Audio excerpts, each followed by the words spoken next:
e agora a gente chama a Marilu Cabanhas. Bom dia, Marilu. Bom dia, Glauco. Prazer em falar com você depois desse feriado, né? Desse super feriado que a gente tentou aí exatamente esse isolamento para ver se consegue baixar aí o número de casos da Covid, né? A gente volta aqui novamente a trabalhar.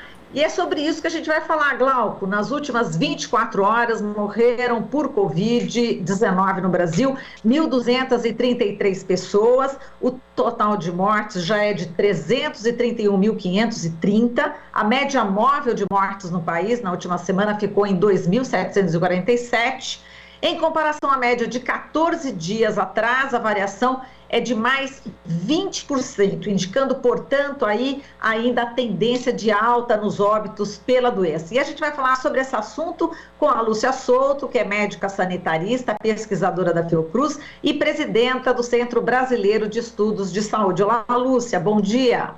Bom dia, Marilu, bom dia, Glauco também.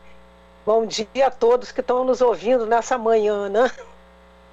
Fale, Lúcia, nesse momento aí de alta, né, no número de mortes no Brasil, a gente tem aí o caso polêmico da atitude do ministro indicado pelo presidente Bolsonaro, o ministro Cássio Nunes Marques, né, que autorizou aí a liberação de cultos e missas por todo o país. O ministro Marco Aurélio de Mello chamou de novato, né, o colega. O presidente da Frente Nacional de Prefeitos, o Jonas Donizete, pede que o presidente do Supremo Tribunal Federal, o ministro Luiz Fux, se manifeste sobre essa decisão do ministro. Lembra que uma decisão do plenário do STF deu aos estados e municípios a competência, né, Lúcia, de decidir sobre as aberturas e fechamento das atividades. Quer dizer, uma decisão que atrapalha bastante, né, o controle aí da Covid no Brasil, né, Lúcia? É uma coisa assim até inacreditável, né? A essa altura do campeonato, com uma escalada da doença, um descontrole completo da pandemia no Brasil, a gente vê uma atitude monocrática de um ministro do Supremo Tribunal Federal, contrariando a decisão do plenário do Supremo Tribunal Federal e botando mais lenha na fogueira, né? Quer dizer, o Supremo deveria estar sendo corresponsável para criar as condições já tão difíceis no Brasil para o enfrentamento, coordenação e uma voz uníssona no que precisamos fazer para enfrentar essa pandemia. No lugar disso, nós vemos um ministro como se fosse... Primeiro porque é um ato irresponsável, né? Os estados e municípios estão vivendo uma situação crítica e o ministro vem liberar algo que não tem nada de essencial, que são a frequência aos cultos religiosos, quer dizer, tudo que nós não precisamos nesse momento. É uma decisão irresponsável, contribui para a escalada da pandemia no Brasil, contribui para o descontrole e contribui para algo que é crítico nesse momento, que é essa comunicação confusa. Quer dizer, cada um diz uma coisa, cada um faz uma coisa, e tudo que nós precisamos, que é a harmonia em torno do enfrentamento da pandemia, uma medida como essa é um desastre, é verdadeiramente um desastre. A gente tem no Brasil aí justamente o direito ao culto, as pessoas podem ter a religião que quiser, frequentar igrejas. Acontece que essa pessoa indo até a igreja, ela coloca em risco a si própria e a outra pessoa, né, Lúcia? E é uma mensagem tão complicada, porque exatamente no momento que a gente está comemorando a Páscoa, o renascimento, a vida das pessoas, que é algo tão caro a todos aqueles que têm professam a religião cristã, digamos assim, é uma mensagem completamente não cristã, né? Que prega o amor ao próximo, que pega o compromisso com todos, né? Realmente é uma coisa assim afrontosa. Eu acho que é uma afronta à saúde pública, é uma afronta às boas práticas que nós estamos o tempo inteiro pregando nesse momento de enfrentamento da pandemia, e espero que o Supremo Tribunal Federal revogue emergencialmente essa decisão monocrática do ministro Nunes Marques. Exato, e tem líderes aí religiosos que falam, né, em relação a essa questão, né, da pessoa que gosta de rezar, reza em casa, pode rezar em casa, faz todas as suas orações em casa, o efeito será o mesmo. Isso que é importante também que as pessoas saibam, né? Mas elas acabam também seguindo aí os líderes, entre aspas, né? Muitos pastores que estão preocupados também com a queda, né? No rendimento também das igrejas, né? Mas enfim, nesse feriado de Páscoa, você está lembrando bem, Lúcia, em relação a esse valor, né, do renascimento e tal de Jesus, o presidente Bolsonaro criticou nesse período, né, as medidas aí de isolamento social, fez postagens questionando as ações de combate à pandemia. Criticou também, né, os governos estaduais, isso com pessoas morrendo, esperando por um leito na UTI. Só que no estado de São Paulo, 510 pessoas morreram nessa condição de espera. Vamos falar da atitude do presidente mais uma vez, Lúcia. Está se tornando até algo cansativo, né? Sim. Quase desesperador falar da atitude do presidente, porque a cada atitude dessas, ô Marilu, nós consolidamos a percepção de que com ele não tem saída.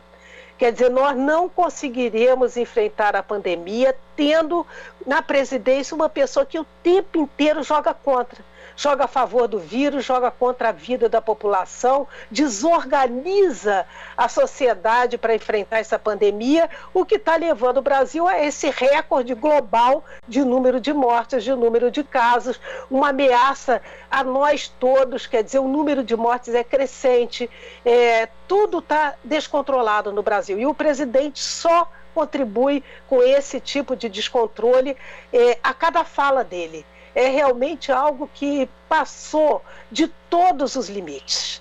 Eu acho que não há mais como esperar nada desse presidente. Nada, absolutamente nada. Você sente realmente uma nau à deriva? A gente está nesse pé, Lúcia? É o sentimento? O sentimento é esse. Inclusive o sentimento de você pregar no deserto, né?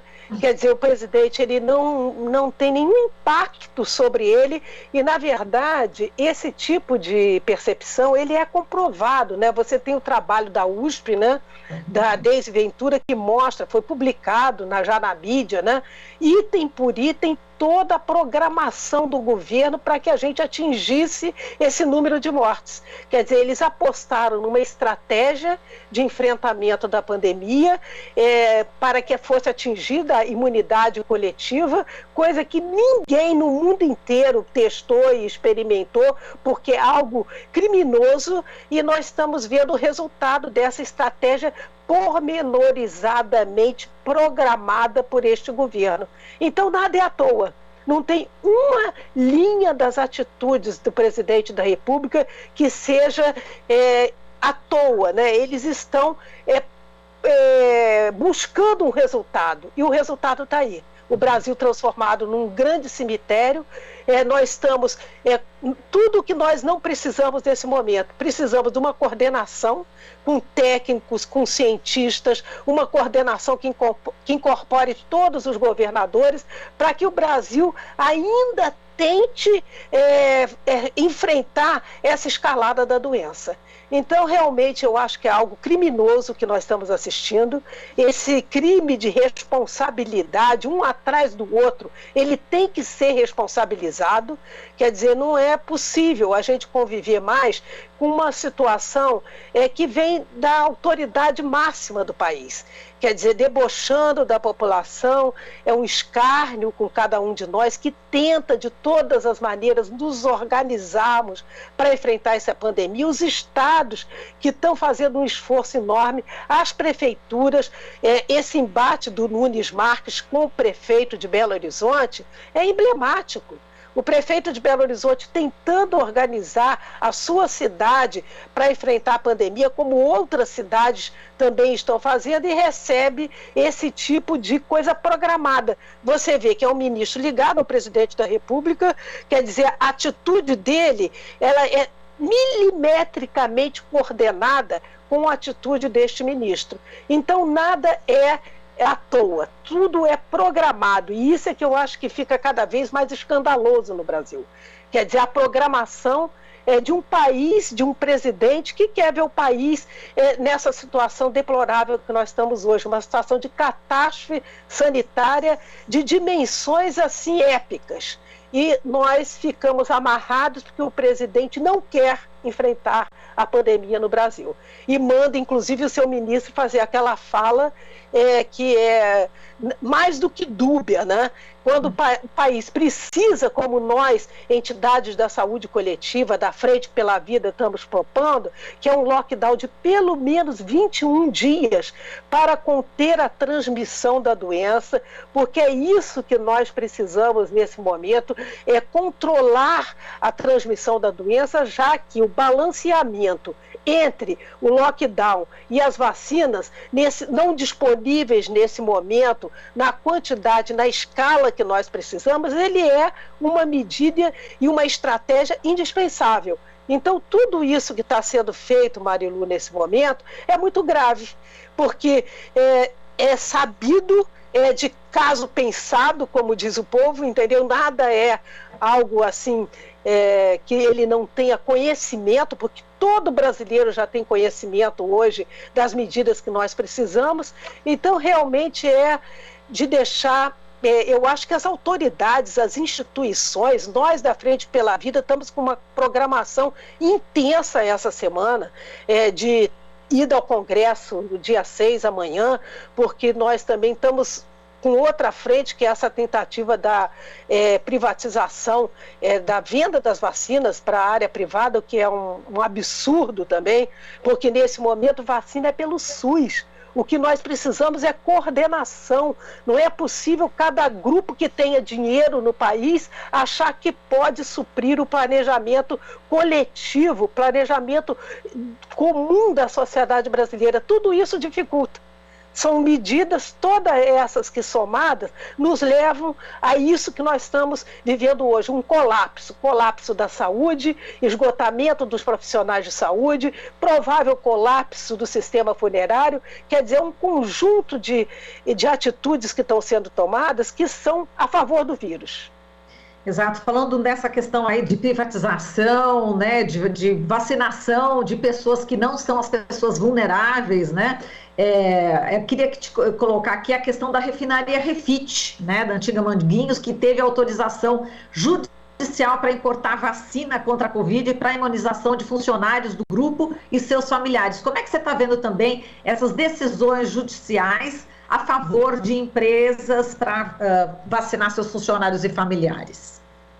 É a quebra, Marilu, de toda a história que o Brasil construiu, muito bem sucedida, de ter uma campanha de vacinação coordenada centralmente pelo Ministério da Saúde, definindo grupos prioritários, definindo toda uma agenda que é fundamental para o êxito do enfrentamento da pandemia. Quando você abre mão, se exonera dessa responsabilidade, que é isso que está acontecendo, o governo federal se exonerou dessa responsabilidade e começa a delegar para entes privados, e aí também é um salve-se quem puder, porque o comércio é um negócio puro, quer dizer, a saúde passa a ser de quem tem dinheiro, de quem tem acesso por conta dessas negociações que eu acho que muitas vezes devem ser muito obscuras. Que negociações são essas com entes privados, com empresas privadas, que fogem a todos os critérios? Numa pandemia com essa dimensão, é fundamental que a gente tenha critérios claros. Quais são os grupos prioritários? Você já vê que hoje a ausência dessa definição centralizada dos critérios prioritários já está gerando confusão, porque cada estado, cada município pode fazer e está fazendo na ausência de um comando, de um gabinete de crise, de um comando unificado, tende a fazer as suas medidas, o que já é péssimo. Quer dizer, então agora você tem mais um ingrediente nesse caos, que é tentar fazer o camarote da vacina. a furar a fila da vacina. Quer dizer, isso é uma coisa, no mínimo, indecente, né? Isso, no mínimo, é isso. E é uma coisa muito grave que nós temos que combater e estamos, enquanto Frente pela Vida, combatendo essa medida que é nefasta. Ela atrapalha o Programa Nacional de Imunização, interfere no êxito do Brasil no enfrentamento dessa pandemia. É muito grave. Lúcia, você está falando da Frente pela Vida, né, sugerindo aí o lockdown de 21 dias, extremamente necessário, né, uma medida importante que deveria ser tomada. E a gente vai colocar aqui alguns dados que são aterrorizantes, né, que é o dado aqui do Instituto de Métricas e Avaliação em Saúde da Universidade de Washington, né, que prevê 100 mil mortes por Covid no Brasil no mês de abril, né? No total de mortes na pandemia, até os próximos 30 dias, 434.702 pessoas. E total de mortes na pandemia até o final do primeiro semestre, esse aqui é o pior cenário, né? 561.634 vidas perdidas. Portanto, mais de 500 mil mortes está se prevendo esse instituto da Universidade de Washington. Diante desses números, são incontestáveis, são estudos científicos. Como é que você avalia, né, diante desse número, se a gente continuar sem esse lockdown de 21 dias, que é provável que isso não aconteça, diante desse Brasil que a gente está vivendo, qual que é a solução, Lúcia? A gente parece que está sem solução. Olha, diante desse quadro que nós acabamos de conversar previamente, né, do presidente falando que não pode parar a economia, e no dia, veja, só mais um aspecto, né, no dia que ele anuncia o auxílio emergencial, que ele diz que é um auxílio emergencial mínimo, porque ele não tem condições de dar mais nada, o que é mentira, o que é uma fake news, quer dizer, o governo ele não está proporcionando à sociedade brasileira a usar os meios que nós temos enquanto sociedade para fazer esse lockdown. Quais são os meios que a sociedade brasileira tem para fazer esse lockdown? Um auxílio emergencial de no mínimo R$600 até o final da pandemia, isso é factível, isso é totalmente viável para que a gente possa atravessar esse mar turbulento, como comentávamos anteriormente. Segunda questão, medidas econômicas para apoiar as atividades econômicas que estão sendo atingidas de uma forma contundente nesse processo. Quer dizer, isso facilitaria o lockdown. Quer dizer, você tem que criar os meios para que esse lockdown seja viabilizado. Então, não faz isso, e no mesmo dia que ele diz que não vai fazer isso, ele diz para a sociedade brasileira que nós temos que trabalhar. Que recado é esse? Quer dizer, nós temos que trabalhar. É uma falsa ilusão, é uma aposta no caos. Na verdade, é uma aposta no caos, é uma aposta no confronto com estados e com municípios, é isso que está acontecendo. Então, essa medida, ela está coberta por uma névoa, essa possibilidade do lockdown de 21 dias. E, por outro lado, ela é essencial. Quer dizer, nós não vamos sair dessa situação de escalada para atingir até esses dados que o Instituto de Métrica lá de Washington prevê. Se continuarmos assim, nós vamos chegar a isso ou mais. Vamos superar até essa projeção que é feita por esse instituto. Então, hoje, o lockdown é uma medida de salvação nacional, de salvação, inclusive, da economia. Porque essas medidas que vão e voltam, que nunca são feitas para valer, elas acabam contribuindo para um impacto muito maior negativo sobre a economia do país. Quer dizer, são várias dimensões que estão provocando um colapso sanitário, colapso econômico e atingindo a vida das pessoas. Nós estamos vendo que cada vez é maior o número de jovens, porque esses também estão com essa mensagem, não, pode se expor, pode aglomerar. Quer dizer, então, é uma perda. Pela primeira vez, Marilu, nós estamos fazendo projeções de que o número de nascimentos no Brasil vai ser menor do que o número de mortes. Isso é uma tragédia para a população, para a nação brasileira. Quer dizer, o que precisa mais para essas pessoas se darem conta de que nós temos que afastar essa pessoa da presidência da República? O que precisa mais? Quer dizer, nós precisamos salvar o Brasil, é uma questão de salvação nacional. Então vamos ficar contemplando para que esses dados ocorram, como todas as previsões mostram que irão ocorrer se nós não fizermos medidas radicais e que nesse momento tem nome e sobrenome. É um lockdown de no mínimo 21 dias para que a gente possa, junto com outra medida que é a vacinação, poder realmente estar enfrentando de uma forma balanceada essa pandemia no país. E como é que você está vendo, Lúcia, as atitudes, né, do novo ministro da Saúde, o Queiroga? Ele já se encontrou também de forma aí virtual com o coordenador aí da OMS, pediu mais vacina. Acontece que a OMS já tinha oferecido vacinas para a gente no ano passado. E o Brasil, né, o Bolsonaro, ele só requisitou o mínimo, a cota mínima. E agora o ministro Queiroga está pedindo mais, né? Agora fica mais difícil, né, de a gente conseguir essa cota maior, porque outros países já tinham pedido a cota máxima. Como é que você está analisando a postura do atual ministro da Saúde? A postura do atual ministro da Saúde, ela é trágica, na minha opinião. Primeiro porque ele faz essa fala, a ordem é não podemos fazer lockdown. Essa é a fala do ministro ontem. Quer dizer, que fala é essa? No momento em que todos nós, sanitaristas, epidemiologistas, todos nós estamos colocando a extrema necessidade do lockdown. Então já é uma fala complicada. Essa negociação com a OMS é até importante que tenha recomeçado, porque só para lembrar, com a vigência daquele ministro das Relações Exteriores, o Ernesto Araújo, obedecendo e subalternamente obedecendo ao Trump, né, eles quiseram desconsiderar essa organização multilateral fundamental que é a Organização Mundial da Saúde.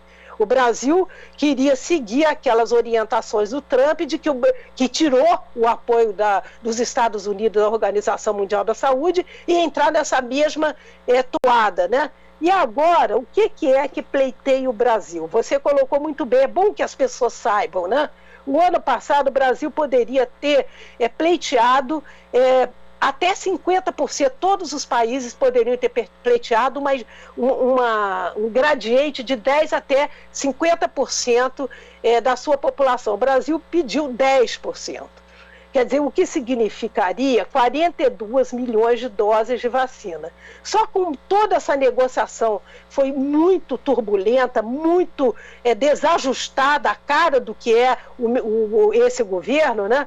Até agora, a gente só recebeu desse quantitativo 1 milhão de doses, das 48 milhões previstas. E até final de maio, disse que vai prever mais 9 milhões. Quer dizer, está longe dos 42 milhões. Agora, o governo quer dobrar aquilo que ele próprio pediu. Tudo bem, é importante essa renegociação. O que vai significar? 80 milhões de doses, mais de 80 milhões de doses. Mas não é no curto prazo, porque nós acabamos ficando no fim da fila, porque criamos essa condição de final de fila. Quer dizer, então é uma situação que nada está sendo feito de uma maneira coordenada, medidas sincrônicas, simultâneas, que significa, por exemplo, o atraso também do ingrediente farmacêutico ativo, tanto para a Fiocruz como para o Butantan, que poderiam estar num outro estágio de produção de vacinas locais, com mais celeridade, que também foi prejudicado por esse tipo de comportamento. Quer dizer, então, são medidas premeditadas que estão nos conduzindo aqui. Nós temos que dar uma virada. Se o Brasil não der uma virada nessa forma de conduzir a pandemia que nos levou a esse colapso, nós estamos condenados a um fracasso retumbante, o maior fracasso de enfrentamento da pandemia do mundo.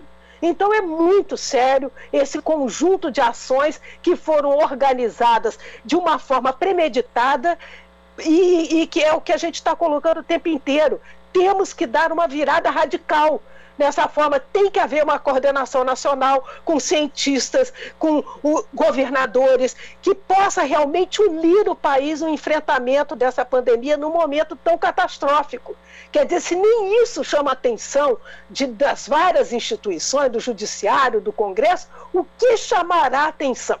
O que será preciso para que a gente realmente perceba o tamanho e a magnitude do problema que nós estamos diante dele? Perfeito. Só para encerrar aqui, eu vou dar essa notícia, né, que as aulas na cidade do Rio de Janeiro foram suspensas após uma decisão liminar, né, na noite deste domingo. A sentença foi dada pelo juiz Roberto Câmara Lassé Brandão durante o plantão judiciário. Então, portanto, as aulas no Rio de Janeiro estão suspensas. Quer dizer, o judiciário ele pode atuar aí de forma positiva nesse combate à Covid, né? Esse é um exemplo, né, Lúcia? Com certeza é um exemplo. E eu queria até dar um outro exemplo de um país de direita, né, que é o do Boris Johnson na Inglaterra. Desde dezembro, Marilu, mesmo sendo na Europa o país que mais vacinou, que é o Reino Unido, né, digamos assim, você tem um lockdown radical na Inglaterra. Eles conseguiram diminuir de uma forma impactante o número de óbitos de internação, mas porque estão fazendo o que precisa ser feito. Quer dizer, a sociedade tem que ter essa orientação dos seus governantes. Vai ter reação? Vai, mas o governo tem que ter firmeza para saber aquilo que é importante. Dezembro, janeiro, fevereiro, março, desde dezembro, eles estão nessa medida. E nós ficamos nessa coisa que se reflete nessa questão da volta às aulas, de não conseguir fazer nem 21 dias. Quer dizer, fica uma coisa, vai e volta, tem aula, não tem aula. Gente, não é tão dramático ficar 21 dias, digamos 30 dias sem aulas, para que a gente possa ter um impacto. Isso é bom para as crianças, é bom para a comunidade escolar, é bom para a sociedade. Quer dizer, a cada momento você solta uma dimensão da atividade da sociedade que tem um impacto, que todas elas somadas é que vão produzir aquilo que a gente quer, que é o quê? Redução na transmissão, diminuição porque nós já estamos nesse estágio de colapso do sistema de saúde, de esgotamento dos profissionais de saúde. Não é brincadeira o momento que nós estamos vivendo. Então, são atitudes e firmes que têm que ser dadas por um comando firme, baseado na ciência, e que digo que tem que ser feito para não criar essa confusão de vários discursos concorrendo simultaneamente e que, na verdade, só traz confusão e caos e colapso para a sociedade brasileira. Tá certo, Lúcia, a gente agradece aqui toda a sua análise, um forte abraço para você que tem sido aqui uma pessoa sempre presente desde o início dessa pandemia, fazendo todos esses alertas. Você fez esse alerta lá no começo da pandemia, assustou muita gente, mas a gente percebe que você tinha toda a razão, né, Lúcia? Então eu quero agradecer mesmo a sua participação, a sua coragem de colocar o que você colocou hoje. É preciso afastar esse presidente da República para ter uma salvação nacional. Um forte abraço para você, Lúcia. Forte abraço, Marilu. Até mais. Falamos aqui com a Lúcia Souto, médica sanitarista, pesquisadora da Fiocruz e presidenta do Centro Brasileiro de Estudos de Saúde. Você está ouvindo Jornal Brasil Atual. As notícias que os outros não dão.